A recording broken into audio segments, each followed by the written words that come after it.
Good morning friends, आम्ही दोघी बहिणी या आपल्या यूट्यूब चॅनलमध्ये मी रसिका आपलं स्वागत करते। तो तुम्हाला आज मी दाखवणार आहे पौष्टिक डिंकाचे लाडू। तर डिंकाचे लाडू कसे केले जातात तर आपण बघूया ती रेसिपी। यासाठी आपल्याला लागणारे साहित्य आहे, त्यासाठी मी 1 किलो खोबरं आणि 1 किलो खारीक हे मशीनमध्ये जाऊन दळून आणलेलं आहे, हे तुम्ही बघू शकता। नंतर त्यासाठी आपल्याला अर्धा किलो काजू, अर्धा किलो बदाम, 1 किलो गूळ, थोडीशी खसखस, अर्धा किलो डिंक आणि 1 किलो साजूक तूप।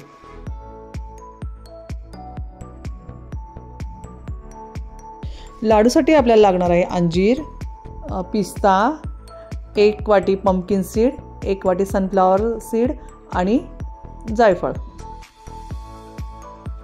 सुरुवातीला आपल्याला मंद आचेवर खसखस पहिले भाजून घ्यायची आहे।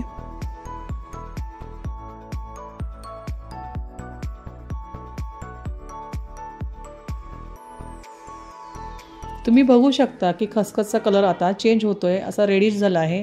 तर त्यानंतर आपल्याला गॅस बंद करून ती बाजूला काढून ठेवायची आहे।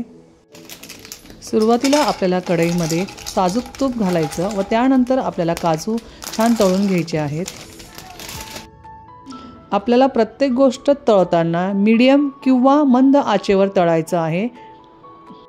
तुम्ही बघू शकता की काजूचा कलर छान असा गोल्डन आलेला आहे, तर तो त्यानंतर आपल्याला ते काढून घ्यायचे आहेत। त्यानंतर आपल्याला बाकीचे जे काजू आहेत तेही तळून घ्यायचे आहेत।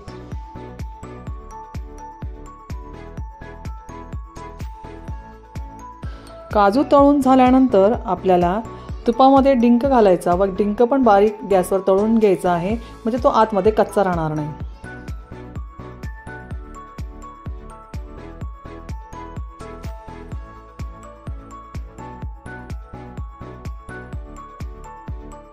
अशा पद्धतीने आपला अर्धा किलो डिंक तळून झालेला आहे, तो साईडला ठेवूया आणि पुढच्या रेसिपीकडे जाऊया।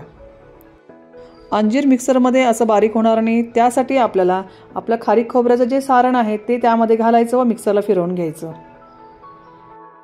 नंतर आपल्याला साजूक तुपामध्ये सूर्यफुलाच्या बिया छान भाजून घ्यायच्या आहेत। मी या बिया मुद्दामूनच घातल्या आहे की अशा त्या खाल्ल्या जात नाही आणि ह्या ॲक्च्युली खूपच महत्त्वाच्या आहे। याच्याने कॅलेस्ट्रॉल कमी राहतो, हृदयासाठी उपयुक्त असतं, रोगप्रतिकारशक्ती वाढते, त्यामुळे मी लाडूमध्ये हे आवर्जून घातलेलं आहे। आता सूर्यफुलाच्या बियांचा कलर छान चेंज झाला आहे, तर ते आपण एका प्लेटमध्ये काढून घेऊया। त्यानंतर आपण थोड्याशा तुपामध्ये पंपकिन सीड भाजून घेऊया। पंपकिन सीडमध्ये पण तुम्हाला व्हिटॅमिन्स ई असतं, हाडांसाठी उपयुक्त असतं, केस व त्वचेसाठी उपयोगी असतं, त्यामुळे मी या लाडूमध्ये पंपकिन सीड पण टाकले आहेत। आपले पंपकिन सीड पण छान भाजले गेले आहेत, ते पण आपण एका प्लेटमध्ये काढून घेऊया। आता आपण थोड्याशा तुपामध्ये पिस्ता पण भाजून घेऊया। आपण प्रत्येक वस्तू भाजून घेतल्यामुळे ते पचनासाठी हलके होतात व लाडू पण बरेच दिवस टिकतात।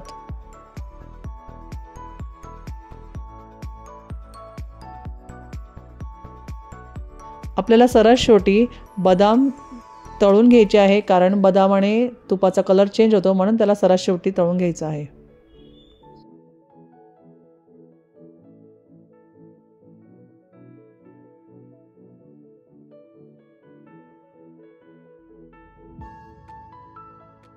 बदाम एका साईडला तळतोय तोपर्यंत खसखस मिक्सरला फिरवून घ्यायची आहे।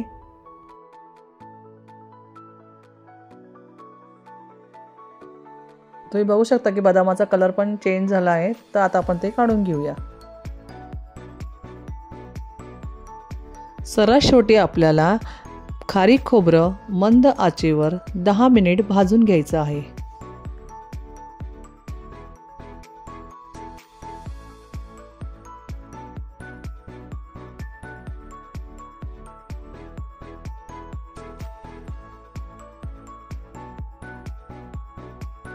आता आपल्याला डिंक मिक्सरला फिरवून घ्यायचं आहे। डिंक बारीक झाल्यानंतर आपण जे ड्रायफ्रूट सर्व तळून घेतले होते ते सर्व मिक्सरला फिरवायचे आहेत।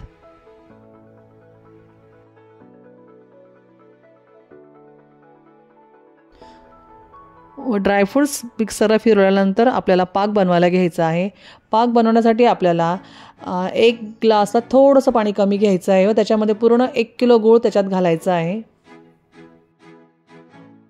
आणि हा पाक आपल्याला एकतारी पाक बनवायचा आहे।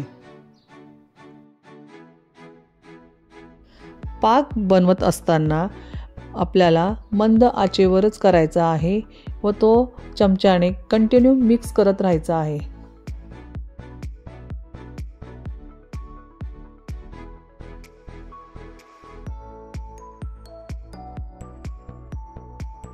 तुम्ही बघू शकता की आपला जवळजवळ पाक तयार झालेलाच आहे। तर आपण जरा तो चेक करून घेऊया। त्यासाठी आपल्याला एका बाउलमध्ये पाणी घ्यायचं व थोडासा पाक त्या पाण्यात घालायचा। पाण्यात घातल्यानंतर जर गोळी तयार झाली तर समजायचं आपला पाक तयार झाला आहे। पाक तयार झाल्यानंतर आपलं जे उरलेलं साजूक तूप आहे हे पूर्णपणे आपल्याला पाकात घालायचं आहे, त्यामुळे आपले लाडू मऊसूत होतील। आता आपल्याला जे सर्व जिन्नस आपण भाजून मिक्सरला फिरवले ते सर्व एकत्र करायचे। त्यामध्ये आपल्याला अर्ध जायफळ किसून घालायचं आहे। आता आपल्याला लाडवाचं सारण जे आपलं तयार झालंय ते दोघं हाताने एकजीव करायचं व त्यानंतर आपण जो पाक तयार केला आहे तो त्यामध्ये घालायचा व चमच्याने हलवून लाडू बांधायला घ्यायचे।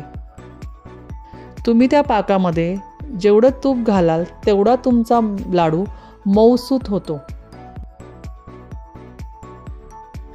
आपण लाडूच्या सारणात पाक घातल्यानंतर आपल्याला दोघी हाताने छान मिक्स करून घ्यायचं आहे व नंतर लाडू बांधायला घ्यायचे आहेत।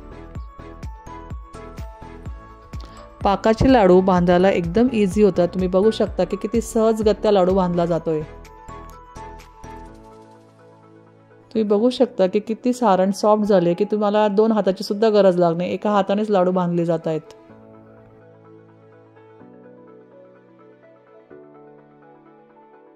मी ज्या पद्धतीने लाडू केले आहे तुम्ही त्या पद्धतीने नक्की ट्राय करून बघा, नक्की तुमचे लाडू छान होतील।